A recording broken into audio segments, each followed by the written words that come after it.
দিকে যে বিল্ডিংগুলো দেখতে পাচ্ছেন এটা হচ্ছে বিশ্বভারতী সেন্ট্রাল লাইব্রেরি। যে রবীন্দ্রনাথ ঠাকুর যখন শান্তিনিকেতনের মধ্যে প্রথম 5 সালের স্টুডেন্টকে যে বিশ্ববিদ্যালয় তৈরি করেছিলেন, আর এখন হচ্ছে শান্তিনিকেতনের ছেলেমেয়ে স্টুডেন্ট 14,000, এবং এখানে টোটাল 22খানা ভাষা নিয়ে পড়াশোনা হয়।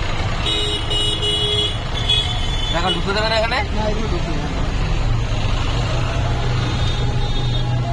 এই ডান দিকে যে বিল্ডিংগুলো দেখতে পাচ্ছেন সেগুলো টোটাল হিন্দু ভবন, সীমা ভবন, পাঠ ভবন।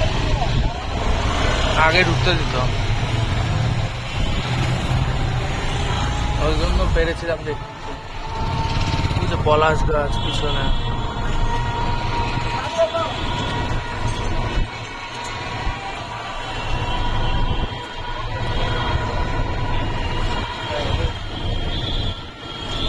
যে মাঠটা দেখতে পাচ্ছেন বড় মাঠটা, এটা হচ্ছে শান্তিনিকেতনের পৌষ মেলা মাঠ। পৌষ মাসে মেলাটা হয় শান্তিনিকেতনে।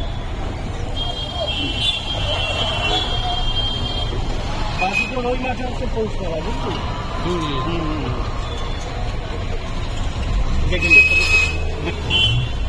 এটা হচ্ছে শান্তিনিকেতনের ফার্স্ট গেট। এটা শান্তিনিকেতন ফার্স্ট গেট যাকে বলবেন সেই দেখতে দেবে যেটা ফার্স্ট গেট।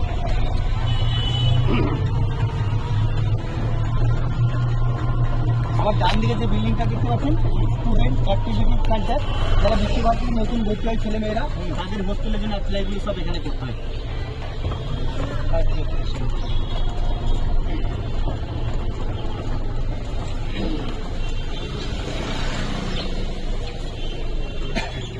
ধ্যান কেন্দ্র। এই যে আমার ডান দিকে যে টালির চাল বাড়িটা দেখতে পাচ্ছেন, এই বাড়িটার নাম হচ্ছে দ্বিজগ্রাম বাড়ি। এই বাড়ির মধ্যে বসবাস করে গেছিলেন রবীন্দ্রনাথ ঠাকুরের বড়দা দ্বিজেন্দ্রনাথ ঠাকুর, এবং জায়গাটা খুবই নিচু ছিল বলে জায়গাটার নাম দিয়েছিলেন নিচু বাংলো।